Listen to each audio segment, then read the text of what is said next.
It's 7:14, and my apologies to the public for the delay in calling this meeting to order.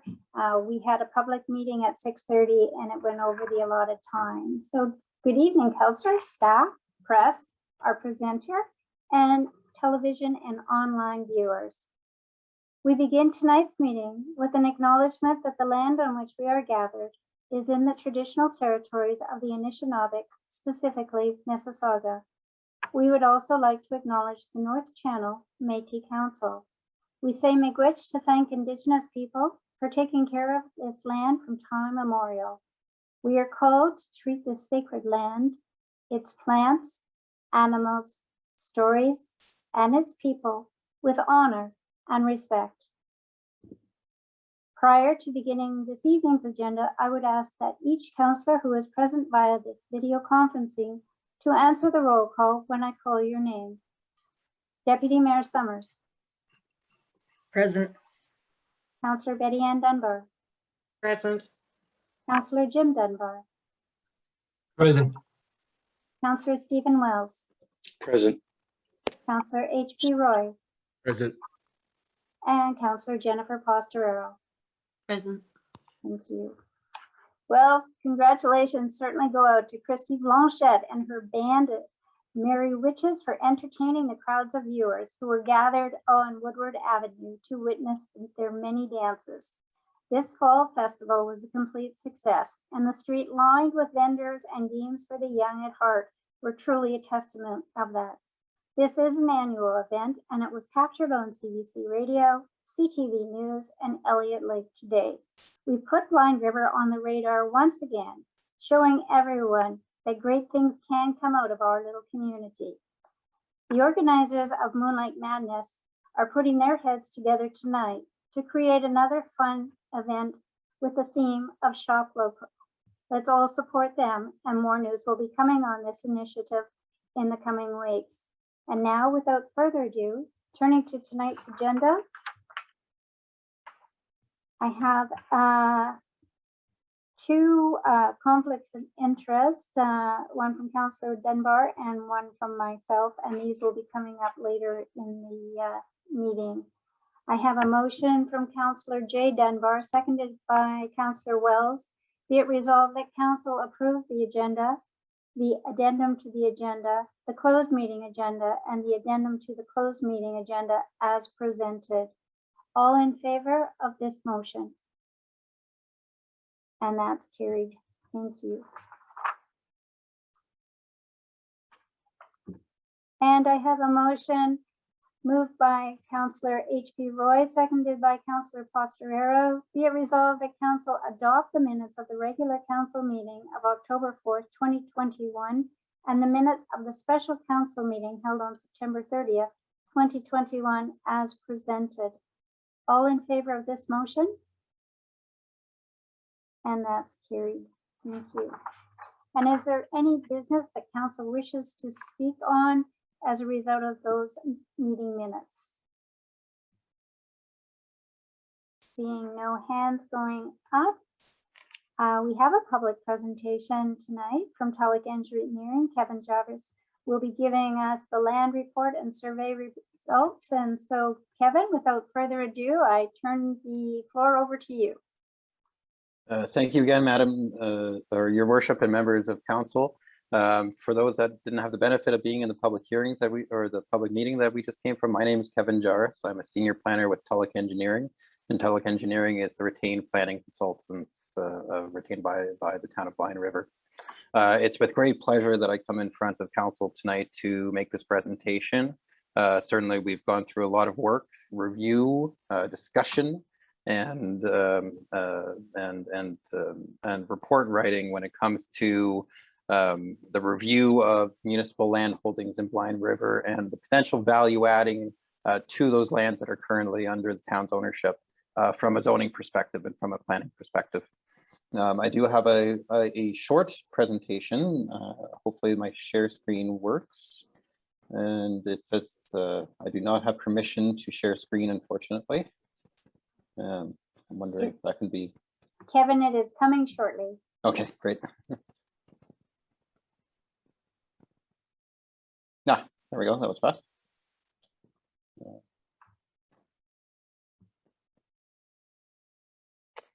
I hope everyone can see my screen. Okay, very good, I see some heads nodding. So like I said, very briefly, we were tasked with, or by town staff, to complete what I'll call a review of the town's land holdings from a zoning perspective and from a opportunities perspective, if I can put it that way.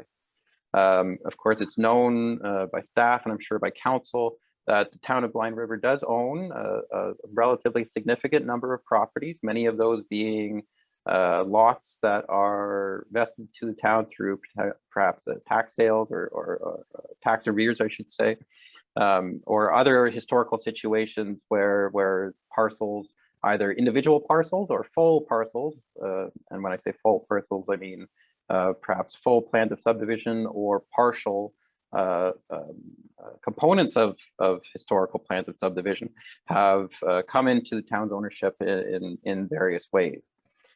Because the municipality owns a relatively significant number of properties, town staff turned to Tulloch and us as your planners to do a review of these properties from a planning perspective, to see if value could be added to these lands, or to see if there are other opportunities to perhaps change permission on some of these lands to add value, because currently, certainly in their vacant state or in their unused state, they provide very little value to the municipality. Actually, I clicked on my screen. There we are. So, like I said, we were approached by town staff to look at all these vacant municipally owned parcels from a zoning perspective, to understand if there's any loss opportunity or ability to leverage these lands to provide more value if and when they are declared surplus and sold to the general public or to developers or investors or even neighboring property owners. The process that we kind of followed through the municipal land review included, as I said, some very initial discussions with staff to kind of get a lay of the land in terms of what properties do you own? Are all of the properties that the town currently owns mapped? Or are the extent of those parcels that the town currently owns fully understood from a potential for development perspective? So that was why the first kind of step on the screen right now was staff engagement and issues identification. And when I say issues identification, staff made it very clear to us that they were looking to look at these parcels that are in town ownership from a few perspectives. The first, and very importantly, of course, is looking at the parcels from an economic development opportunities perspective. Again, given these lands are in town ownership, they're vacant, there's no, well, there's often no activities or land uses occurring on the lands. We were tasked with looking at all the parcels to see if there was the potential for some value added from an economic development perspective for the municipality. Also, leveraging the town staff also looked to us to see if these lands could be leveraged to promote an increase or support the housing supply locally in the town of Blind River. And that housing supply might be supported either through identifying lands that could be declared surplus that were at the time not identified as being surplus, or looking at those lands that are declared surplus or are understood to be surplus from a zoning perspective, to see if additional zoning permissions may be appropriate on those sites to facilitate more than just, say, one single detached dwelling on those lots that are zoned, say, R1, to perhaps permit some soft infill development from semi-detached dwellings to duplexes to, in some specific locations and sites, perhaps even multiple dwelling units to facilitate additional housing supply on existing infrastructure using existing resources that the municipality already provides to the frontages of these lots. And the third most important, of course, issue or task was in reducing municipal maintenance costs for these vacant parcels. There is, of course, a sunk cost when it comes to maintaining properties from a municipal perspective. That could be everything from property standards, mowing the grass that costs money and takes staff time, to perhaps maintaining any structures that are either derelict or unused or what have you. There's also, I'm sure, ramifications for the town to hold some of these underutilized parcels, perhaps even from a liability perspective or from an insurance perspective. There's various ways that unused parcels that are in the town's ownership could present a tax burden, and staff wanted to ensure that tax burden was minimized, while at the same time facilitating, again, that economic development and the increase in housing supply. That was seen as very important, of course. After those issues were identified, we went through a review of all the properties that the town owns to identify those that are already identified as surplus or may be appropriate to be identified as surplus. That review included everything from the location of the lots to whether the lots had frontage on existing roads, whether or not there would be appropriate access available to the parcels, whether there were matters of land use compatibility that had to be considered on a high level, given kind of the more preliminary nature of that review.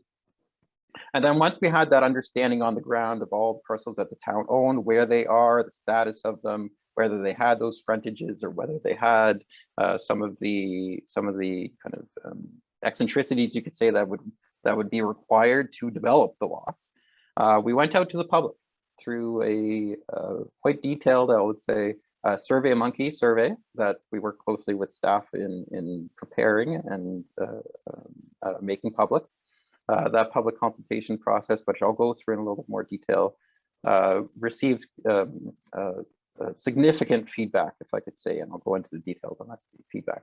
Once we received that feedback from the public in terms of what the public's perspective was on both declaring land surplus and potentially rezoning some of these surplus lands to allow for that soft intensification or value adding beyond just your typical single detached structure, we did a deep dive on the properties to identify what might be, and I say might very specifically and purposefully, but what might be the best or most appropriate use for these lands if the municipality proceeded through a process of rezoning each of the parcels before they were declared surplus and sold. And then, of course, we wrapped all that up into the summary report, which is in front of council tonight.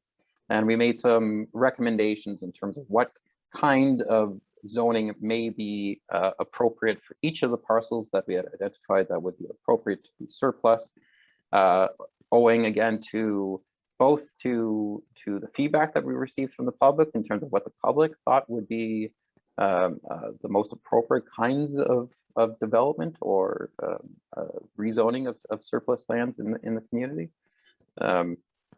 while also being cognizant, of course, of that review that we had completed earlier on and the site specific, or the review that we had completed earlier on in terms of some of the eccentricities, like I had said, or the particulars around each of the properties in terms of their developability.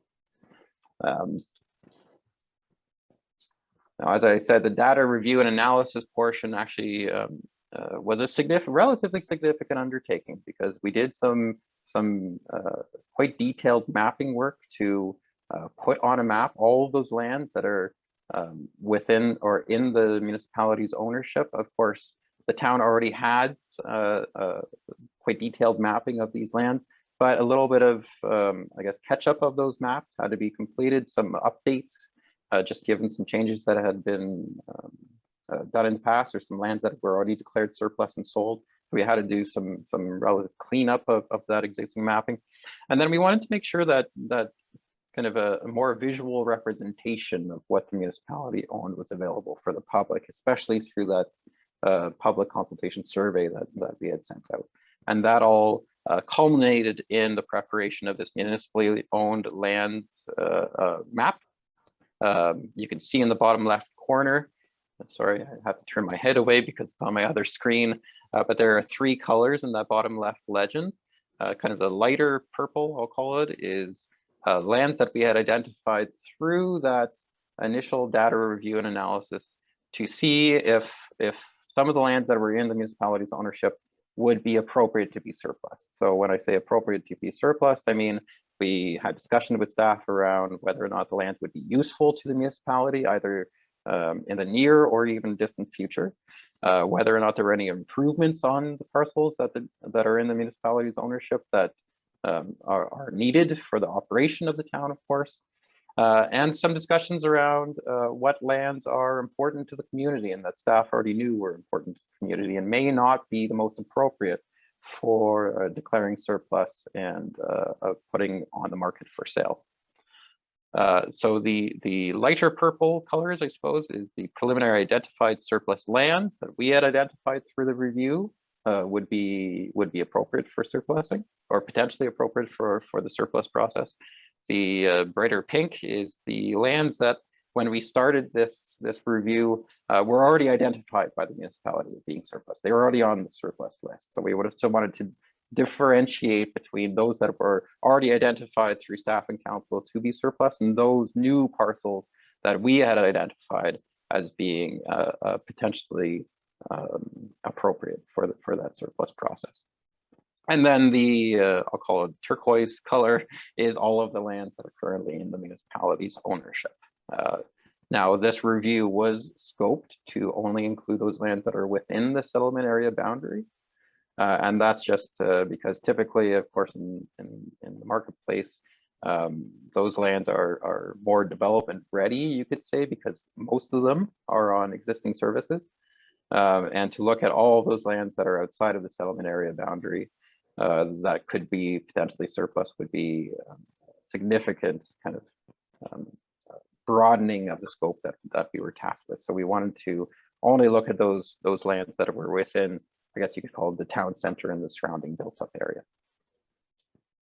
So once we had that foundational understanding of what lands are in the town's ownership, what lands are needed for the town purposes, and what lands may be appropriate for surplusing and potentially some pre-zoning before sale, we went out with a public survey, which had 3 kind of key topics around that we wanted to gain some feedback from members of the public and business owners and other interested parties in the town.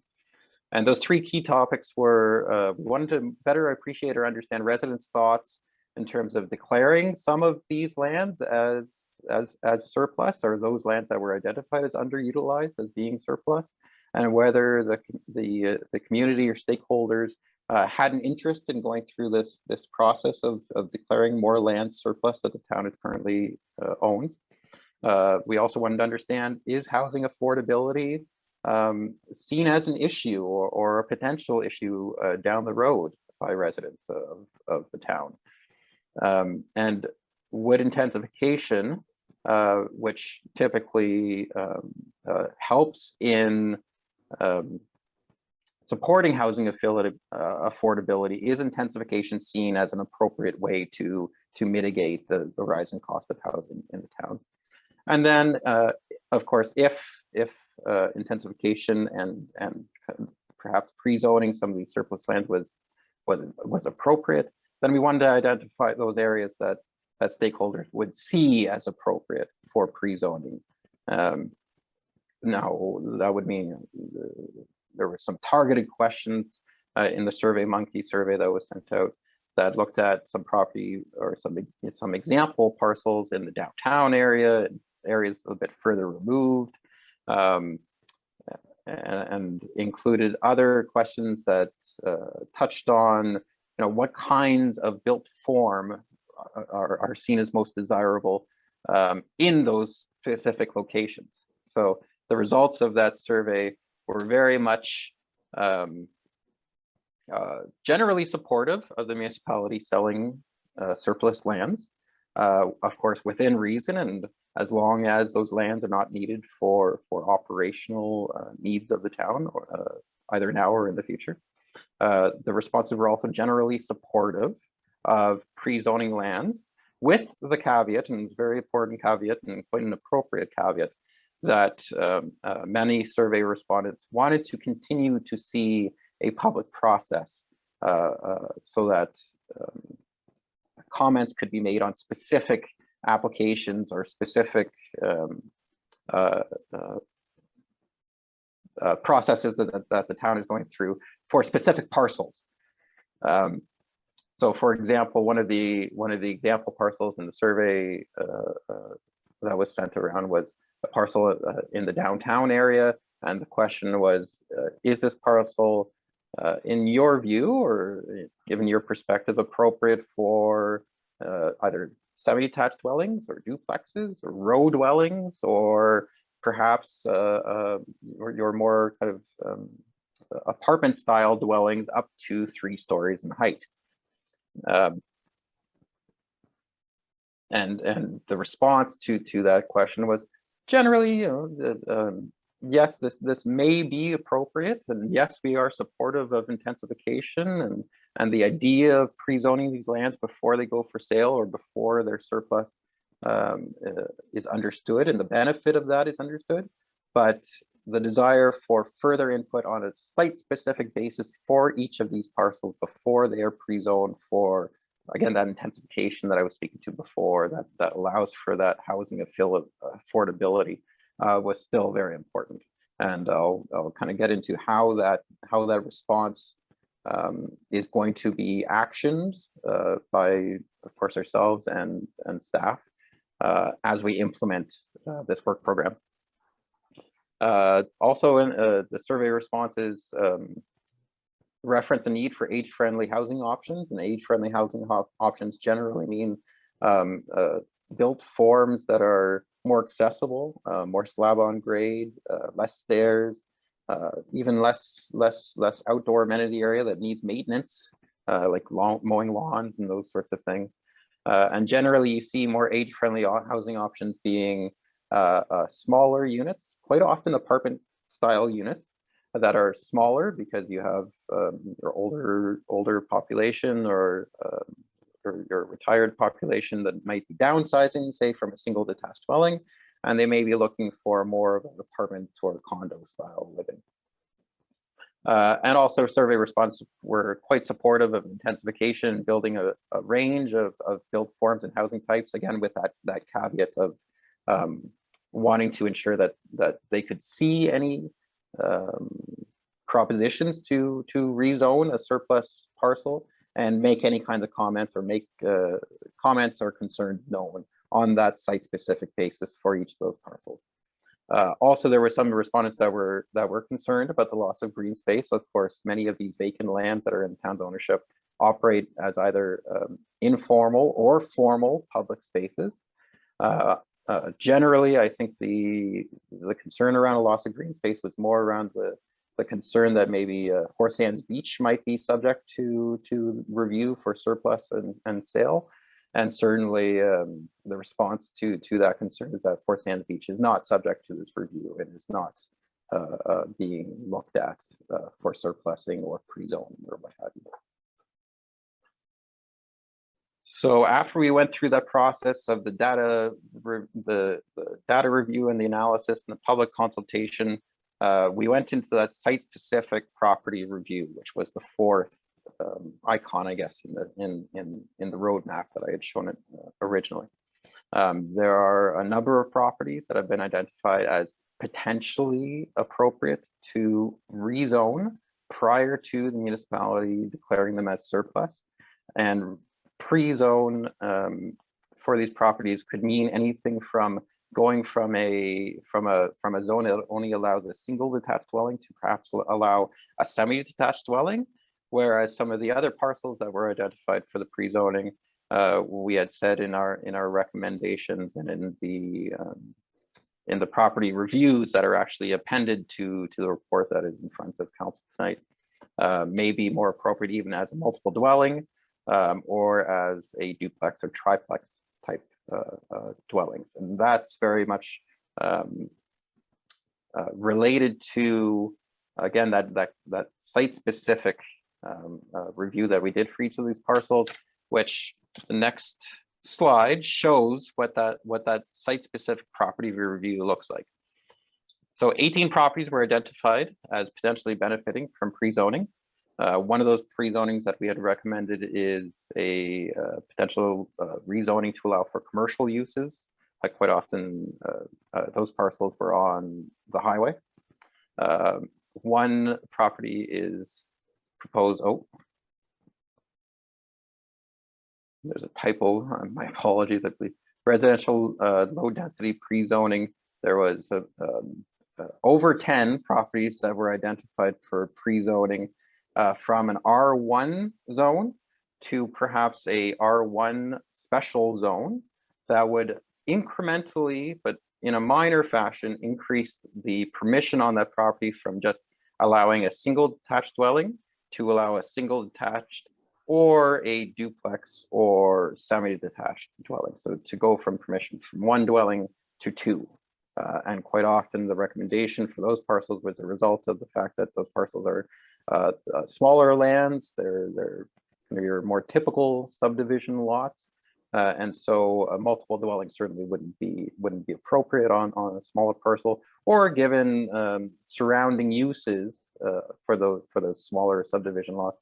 We wouldn't want to look at those from a multiple residential or multiple dwelling perspective, perhaps because of land use compatibility concerns that might come from that kind of rezoning.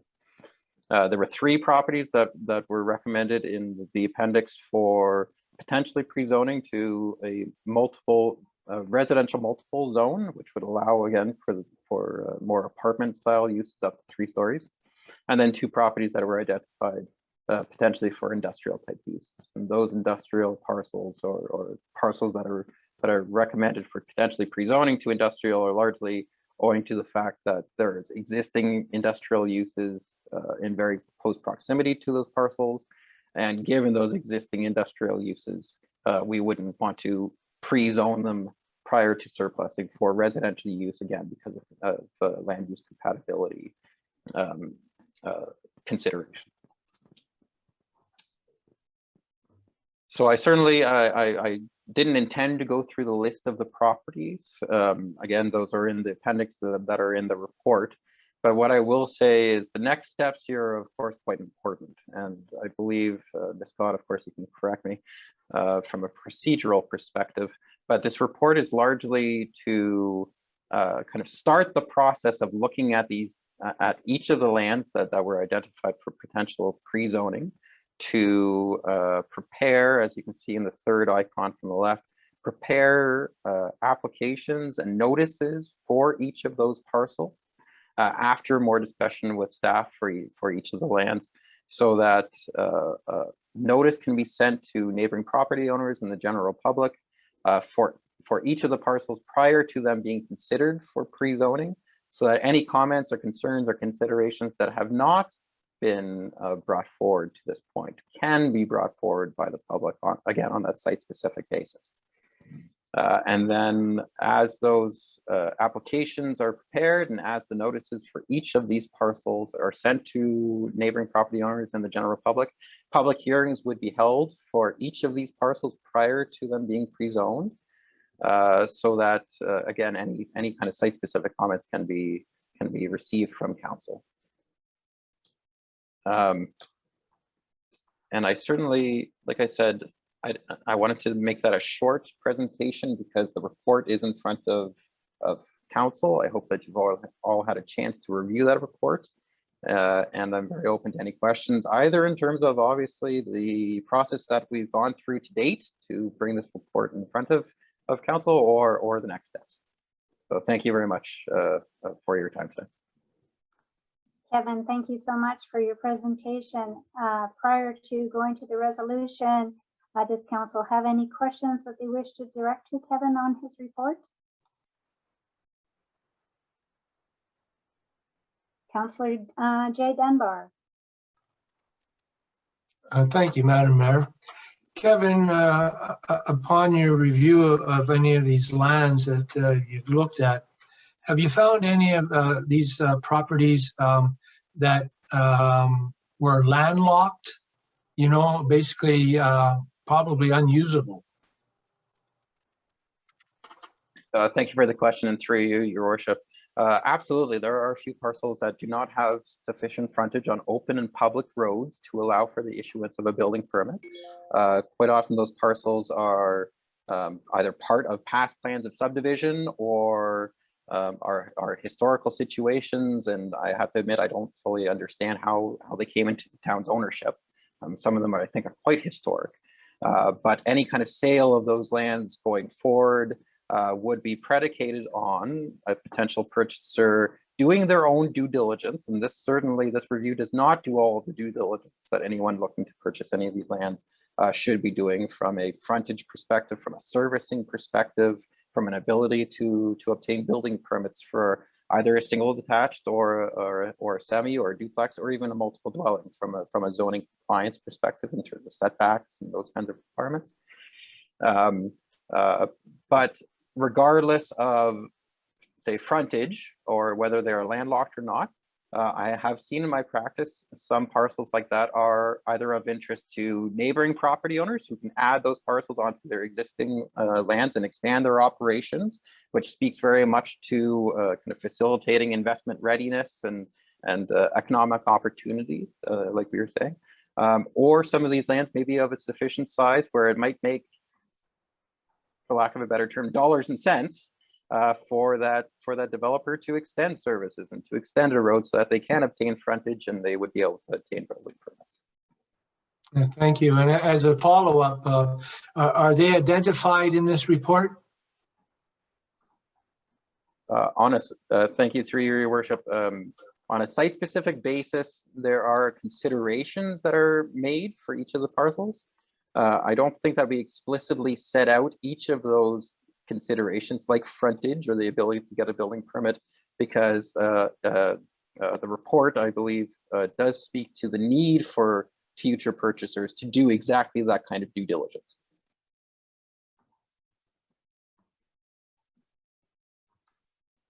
Thank you, Kevin. Are there any other questions from council? And seeing none, I have a motion moved by Councillor B. Dunbar, seconded by Deputy Mayor Summers.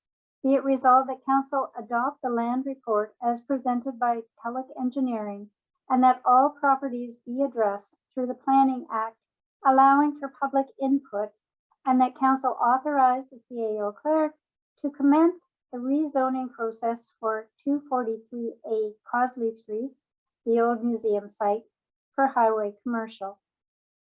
Further discussion? All in favor of this motion?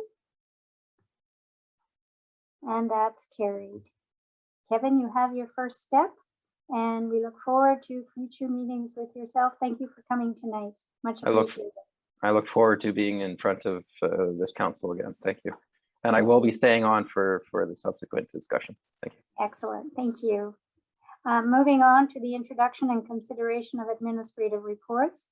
From our treasurer, we have a report on the water levy, and the motion is going forward tonight by Councillor Wells, seconded by Councillor J. Dunbar. Be it resolved that council recommends that all buildable lots within the serviced area be included in the calculation of the required levy, and that a rate per unit be determined for multi-residential properties, and that a rate be calculated for commercial and industrial properties within the serviced area.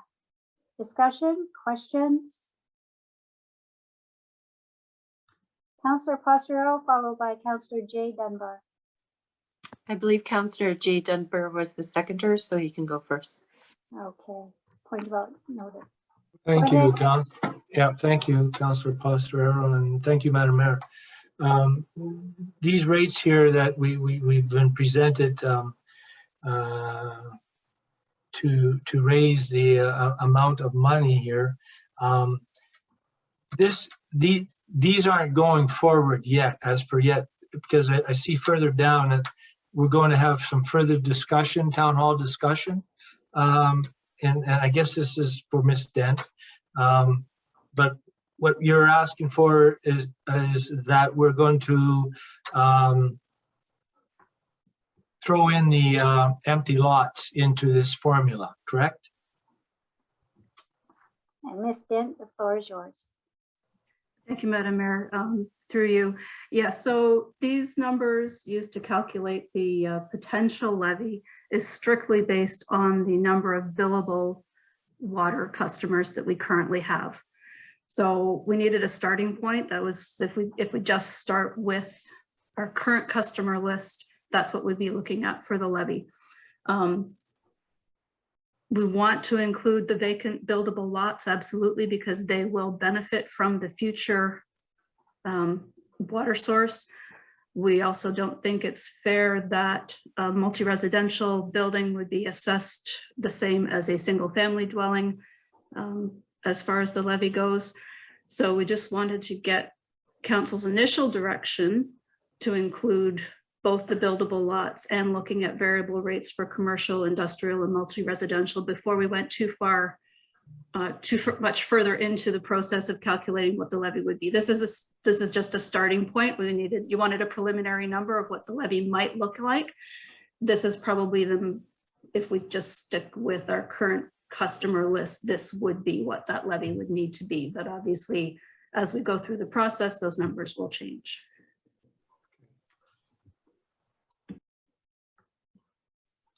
And Councillor Pastorero.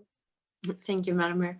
So my question also was with those preliminary figures, and I like the fact that it will go down as we readjust with all those different vacant lots and multi-residential units. I'm just wondering the span of which that levy, would that be a single hit for each unit or homeowner? Because that's quite substantial, or would it be drawn out over a few years to raise that? For example, if we have to get $2,351 dollars, would that be spread out or just 1 year, an annual hit? Through you, Madam Mayor. So the proposal will be most likely something along the lines of it will be up to the homeowner or the property owner. So they will have the option of paying it upfront in one lump sum, or we could allocate it over a number of years, and that would be determined whether that's 5 years, 10 years. That will be part of the discussion as we move forward through rolling out this entire process. But it would be an option for the property owner. If they have the funds, they want to pay it all up front, absolutely. If not, we will allocate it most likely as a levy on their tax bill annually over the set period that they choose to pay it off over. And are there any other questions for Ms. Dent on this motion? Councillor Jay Dunbar. Not for Ms. Dent, but for you, Madam Mayor, I would request a recorded vote, please. Okay. And I will turn the floor over to Ms. Scott to call the names of council. Thank you, Madam Mayor. Deputy Mayor Summers, In favor. Councillor Betty Ann Dunbar, In favor. Councillor Jim Dunbar, In favor. Councillor Stephen Wells, In favor. Councillor HP Roy, In favor. Councillor Jennifer Pastorero, In favor. Mayor Hagman, In favor. and that is carried. Thank you. Thank you. And moving on to our service delivery status, we have been provided with the October 2021 service delivery review update. Does council have any questions as they relate to this agenda topic?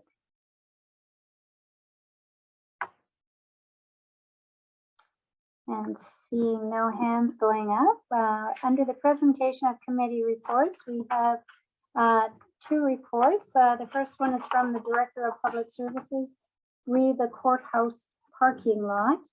And I have Mr. Bender available to answer any questions from council. I will read the resolution first, and I have a motion from Councillor Pastorero, seconded by Councillor Roy. Be it resolved that council declare the courthouse parking lot as surplus, and that council authorize the CAO clerk to approach the Algoma District Services Administration Board regarding the purchase of the parking lots adjacent to the 12 Hudson Apartment building the former courthouse parking lot from the town of Blind River, and that any future responsibility for the maintenance for snow removal and repairs to the parking lot would become the owner's responsibility as recommended by the Infrastructure Services Committee.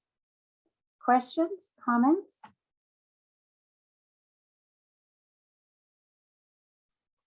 And seeing none, all in favor of this motion? And that's carried. Thank you. 11.21 is the presentation of the Community Safety Wellbeing Plan. The committee met on October 13th, 2021. I know that there was an awful lot of work that went into this Community Safety and Wellbeing Plan. There is a lot of communication, as you probably noticed throughout the report, and this was authored by our own Pam Walsh and also Natasha Roberts from the municipalities of Huron Shores. I'm sure that council will have some questions on this Community Safety and Wellbeing Plan. I do have a motion going forward, moved by Deputy Mayor Summers, seconded by Councillor Costarero. Be it resolved that council adopt the North Shore Community Safety and Wellbeing Plan as presented, and that council create a 2022 budget for the Community Safety and Wellbeing Plan in the amount of $1,000. Questions?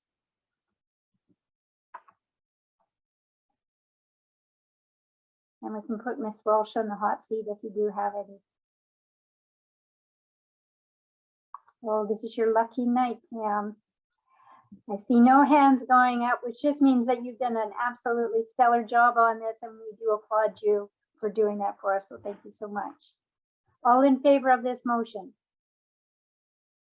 And that is carried. Thank you. And we have no unfinished business under correspondence requiring action. Moving on, I have nothing under that. Agenda item, correspondence for information. The minutes of the North Shore Power Group Board of Directors meeting agenda was presented to council. Are there any questions? And seeing none, I have no notices of motions. I do have, moving on to item 16.1, bylaw number 21-53, the amend bylaw number 16-49 under the comprehensive land use zoning. This motion was moved by Councillor B. Dunbar, seconded by Councillor J. Dunbar. Be it resolved that council authorize the mayor and CAO clerk to sign bylaw 21-53, being a bylaw of the corporation of the town of Blind River, to amend bylaw number 16-49, comprehensive land use zoning bylaw for the corporation of the town of Blind River, re 13 Victoria Avenue, was passed in open council this 18th day of October 2021. Comments? Discussion? And I see you. I was just making sure that I didn't have any of the signers on this one. Councillor Roy, go ahead. I'd just like to call for a recorded vote on this one, please. Yep. Okay. Councillor Costarero. Thank you. So I saved my question for now. My question is that under the provincial guidance and legislation, we are supposed to allow secondary dwellings, not only in the detached structure, but in auxiliary structures. So this law has been on the books in the PPS 2014, amended in 2017, and now 2020. So I just want to specify that the motion that's before us is specifically for allowing a secondary dwelling. Although I admit there are issues when it comes to easements and drainage, but what is before us today is asking if we are accepting a secondary dwelling. And under the Act, under 16.3, it says that we must allow, unless there's very few exemptions, to allow a secondary dwelling. First of all, they don't even have the primary dwelling built, so that negates that one, so it's a moot point. Because if they did have a secondary dwelling in the primary structure, they wouldn't be allowed to have it in the auxiliary structure.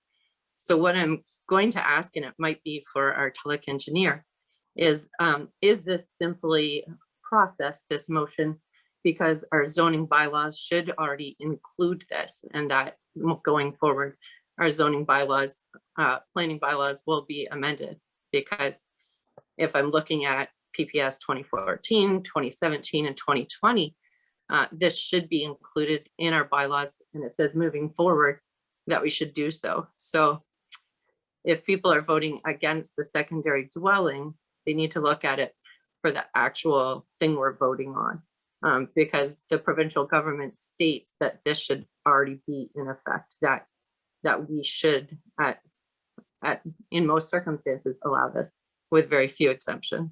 So I'm just wondering, is this basically, hopefully the last time someone will have to ask for a secondary dwelling when they don't meet any of those exemption criteria? And Kevin, I'll give you the floor to answer Councillor Fostero's question. Thank you for the question. It's a very important question. I would certainly agree with much of what you had said. In fact, everything that you had just said in terms of the purpose and intent of this application. This application is to allow for a second dwelling unit in an accessory structure, whereas currently the zoning bylaw only the town zoning bylaw only allows for second units in an existing single detached structure. As part of any update process of the bylaw and of the official plan, I, as a professional planner, would to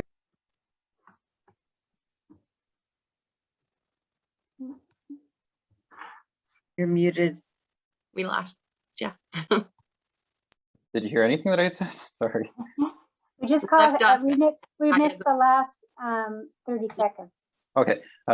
Yeah, so I would be echoing much of what the councillor had said. And as part of any comprehensive review of the official plan or the zoning bylaw, I would be looking to the same sections that the councillor was referencing when it comes to the provincial policy statement and the Planning Act that do include language such as shall permit secondary dwelling units in single attached, semi-detached, and row dwelling structures, and those structures that are accessory there too.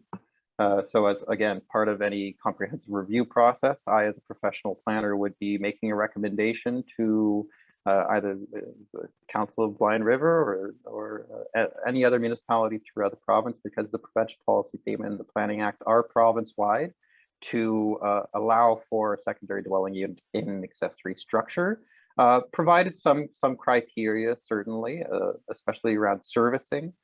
Municipalities can identify locations that are appropriate for second units, but generally in planning practice and in good planning practice, when a single attached dwelling has permission for a second or an accessory structure, I would say, and that property is on full municipal services and has the benefit of frontage on an assumed and maintained public road, a second unit would be, I would be bringing forward a report recommending that secondary dwelling units be permitted in detached garages, much as this application has requested. Thank you. And Councillor Roy? Yes, thank you. Thank you for bringing that up, Councillor Posterero. The second unit is a moot point because there's no building on that lot. The only building there is a garage. So if we're going to give them a second unit, we should have the first unit in there first. So that's probably something else we should be looking at. We're giving them a second unit when there's not another building on the property. That unit could be used to live in, which we shouldn't be allowing until the first building is built. I remember not too long ago, another person inquired with our then CBO whether he could build a garage with a living quarter over it. And he was told no, because he didn't have the building on the property, didn't have an actual house on that property. So, you know, right now we don't have a building on this property. All we have is a garage. So that's the point I want to make. Thank you, Councillor Roy, and Ms. Scott is going to be responding to your concern. Thank you, Mayor Hagman. To that point, we have in fact granted on a number of occasions for those to build their garage prior to the primary dwelling being built. And we do that through an undertaking with the property owner. Currently, based on supply and demand, they were unable to obtain everything that they needed for their primary structure. And so for this specific property, they did give an undertaking. They will be commencing their building of the primary dwelling, but they needed a place to store everything in order to build their primary dwelling as they've sold their current home. So that's the rationale, and they are requesting a secondary unit. If it is denied by council, of course, they'll just use it as a garage unless they choose to take the planning LPAC route and appeal. And at that point, the PPS would be looked at. Correct me if I'm wrong, Mr. Jars, but the LPAC can look at that and will look at the PPS and can come back on council and request costs from us. So I think it's important that we take some advice from our planner with regard to the PPS and our liability. Thank you. And I see Councillor Postrero has her hand up. Thank you, Madam Mayor. And just another follow-up. I think we're going to see this more and more with COVID pricing as well, and the lack of contractors in our area.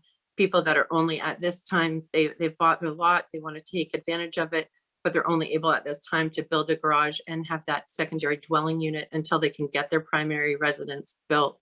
And we do this, and of course they have to build their primary residence within 2 years.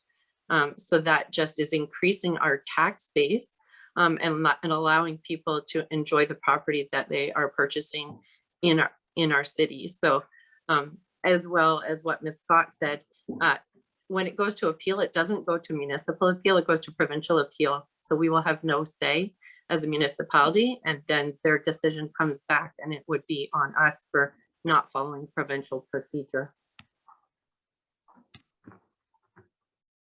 Thank you, Councillor Postrero. Kevin, over to you. Just a point of clarification. I just wanted to reference the section of the Planning Act that speaks to the need for allowing these kinds of units.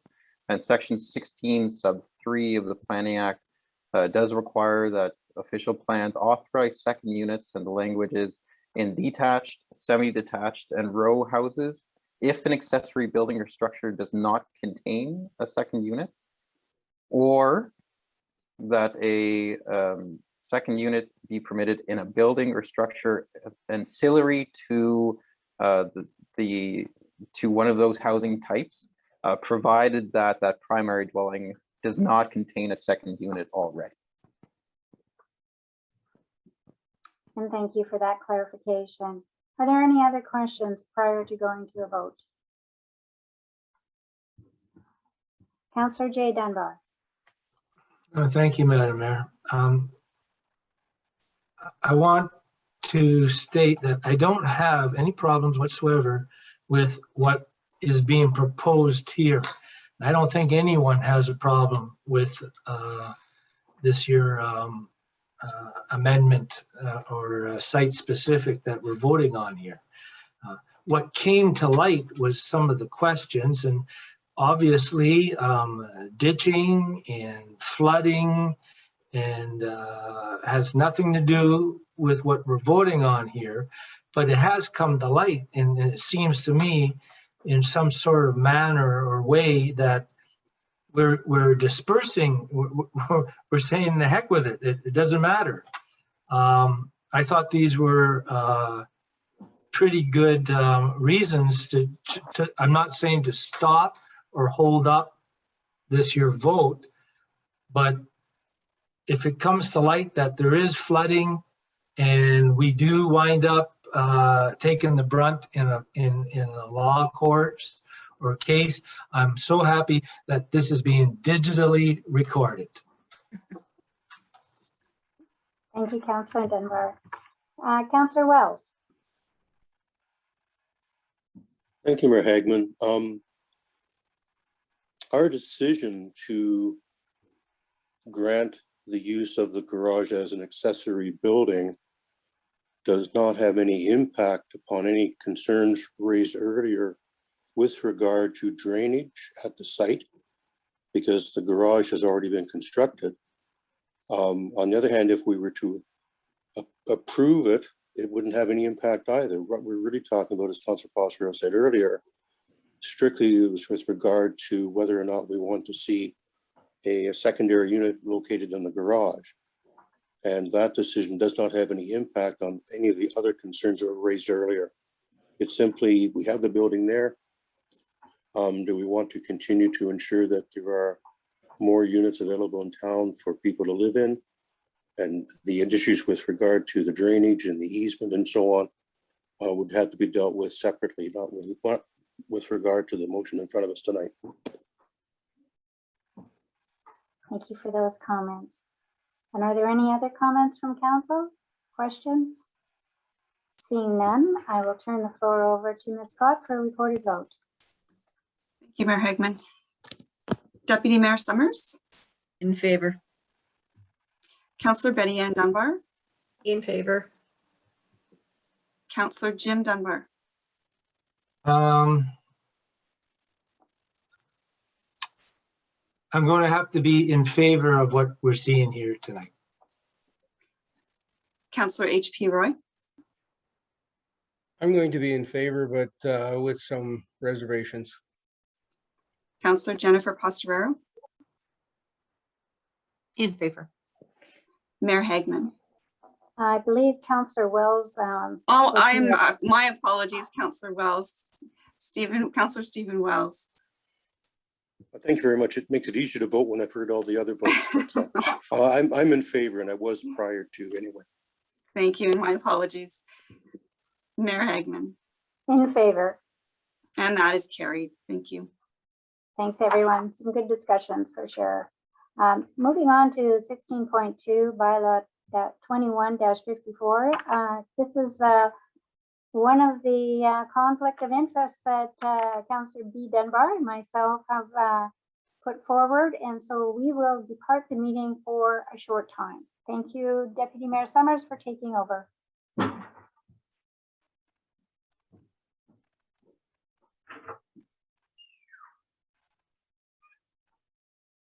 So as part of the introduction and consideration of bylaws, we have 16.2 bylaw number 2154. And I will read the resolution. Moved by Deputy Mayor Summers, seconded by Councillor Roy. Be it resolved that council authorize the mayor and CAO clerk to sign bylaw 21-54, being a bylaw of the corporation of the town of Blind River, to permit a temporary use of land on the property located at 1617 Highway 557, was passed in open council this 18th day of October 2021. Comments, questions? And seeing none, in favor? And that's carried.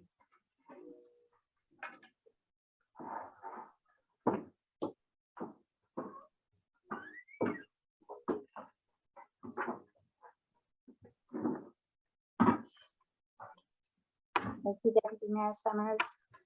And I believe Councillor Dunbar is back. Thank you. Moving on to item number 16.3, the Agreement Investing in Canada Infrastructure Program.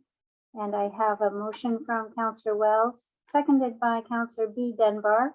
Be it resolved the council authorize the mayor and CAO clerk to sign bylaw 21-55, being a bylaw of the corporation of the town of Blind River, to enter into an agreement with Her Majesty the Queen in the right of Ontario as represented by the Minister of Infrastructure for funding under Investing in Canada Infrastructure Program, ICIP COVID-19 Resilient Infrastructure Stream Local Government Intake, was passed in open council this 18th day of October 2021. Discussion? All in favor of this motion? And that's carried. Thank you. And 16.4, I have a motion from Councillor Jay Dunbar, seconded by Councillor Pastorero. Be it resolved that council authorize the mayor and CAO clerk to sign bylaw 21-56, being a bylaw to amend bylaw number 1514, being a bylaw to regulate traffic within the town of Blind River, was passed in open council this 18th day of October 2021. Questions, discussion? All in favor? And that's carried. Thank you. And I've received no council reports or announcements. We do have an addendum to the meeting. And I draw council's attention to that addendum as part of your program.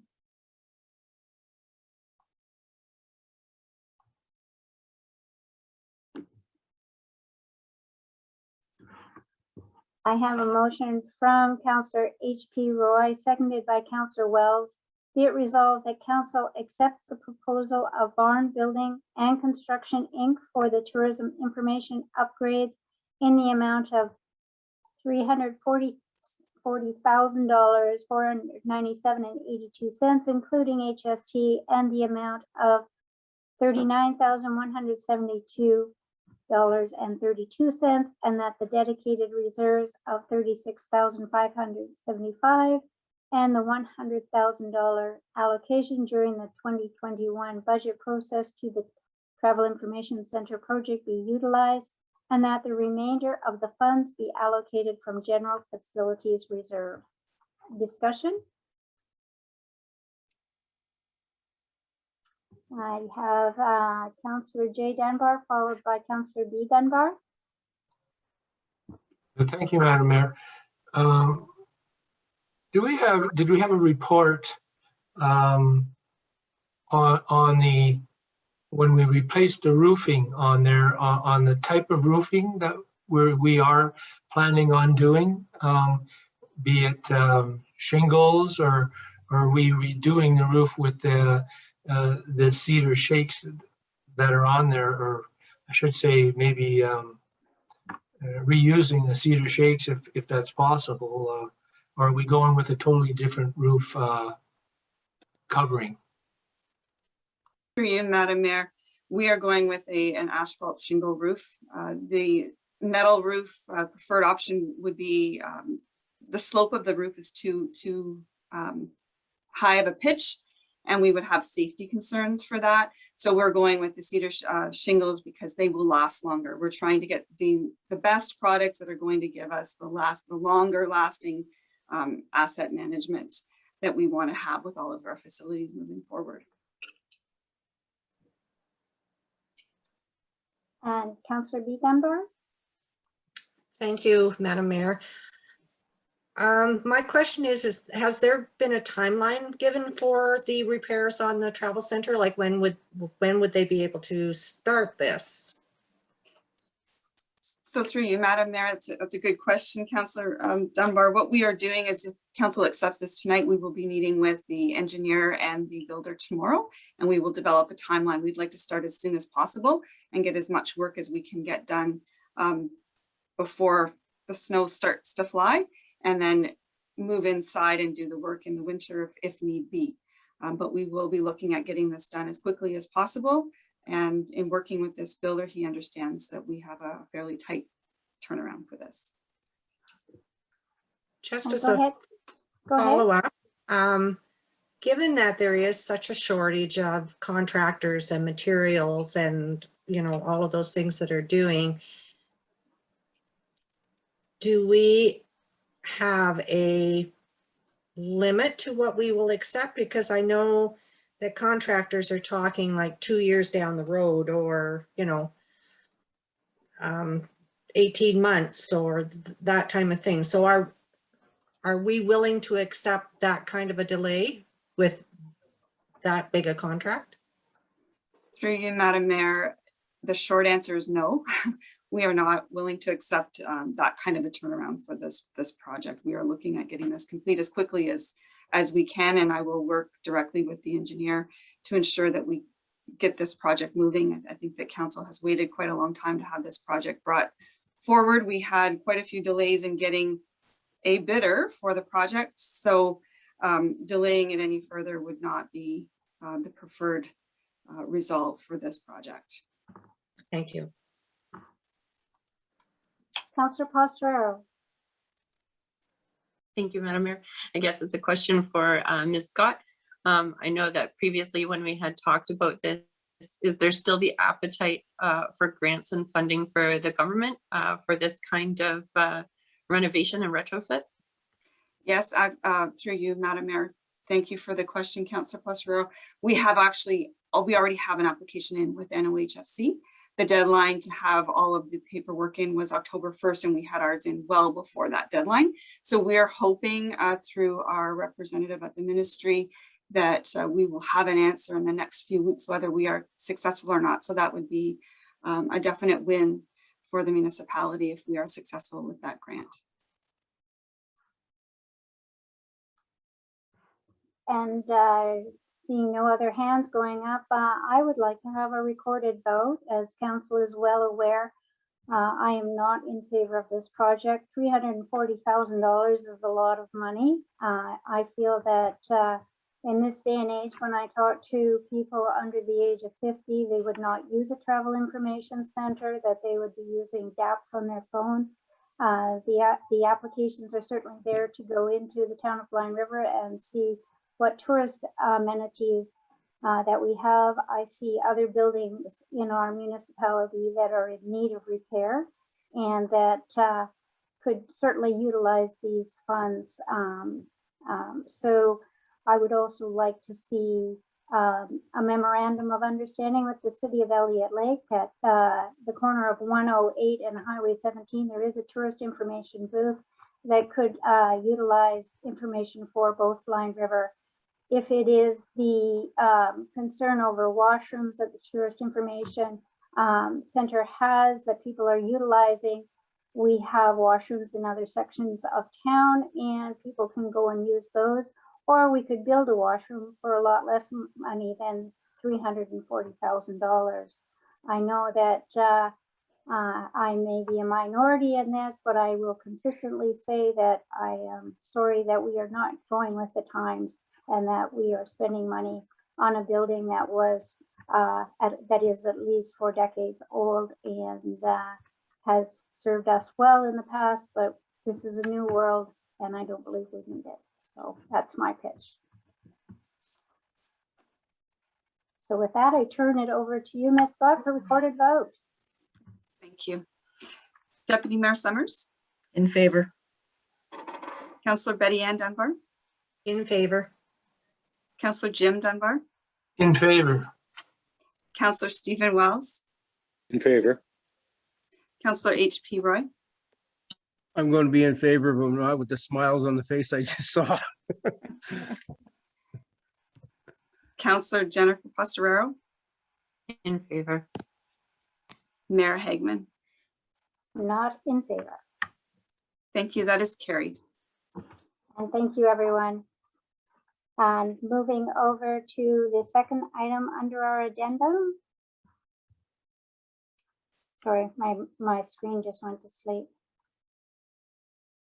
We have bylaw 21-57, and that is from the Federation of Canadian Municipalities, which is an agreement. I have a motion from Councillor Jay Dunbar, seconded by Deputy Mayor Summers. Be it resolved that council authorize the mayor and CAO clerk to sign bylaw 21-57, being a bylaw to enter into an agreement with the Federation of Canadian Municipalities for funding to implement an asset management strategy, as well as develop a life cycle framework and asset management plan as passed in open council this 18th day of October 2021. Discussion? All in favor? And that's carried. Thank you. And I have a motion from Councillor Royce, seconded by Councillor B. Dunbar. Be it resolved that council go into a closed meeting at 8:24 p.m. in accordance with Section 239 of the Municipal Act in order to address matters pertaining to Personnel and Labor Relations. All in favor of this motion? And that is carried. For the public, thank you for your attentiveness, and we will be back shortly after our closed meeting.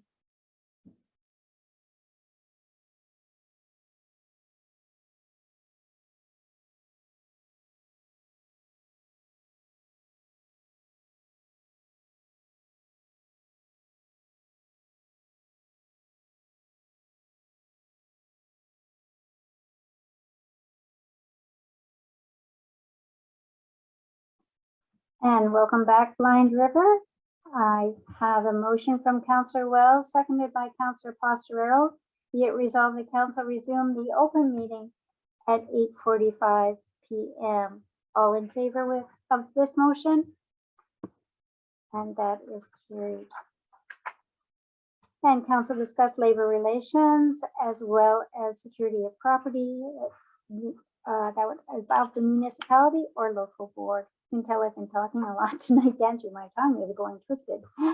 I have a motion from Councillor J. Dunbar, seconded by Councillor B. Dunbar. Be it resolved that council authorize the mayor and CAO clerk to sign bylaw 21-57, being a bylaw of the corporation of the town of Blind River, to adopt the minutes of the meeting of October 18th, 2021, and the minutes of the special meeting of September 30th, 2021, was passed in open council this 18th day of October, 2021. All in favor of this motion? And that is carried. And Councillor Wells, I am giving you the awesome opportunity here. Moved by Councillor J. Dunbar, seconded by Councillor Wells. Be it resolved that council adjourn at 8:46 p.m. All in favor of this motion? And that is carried. Thanks very much, everyone. Have a great evening.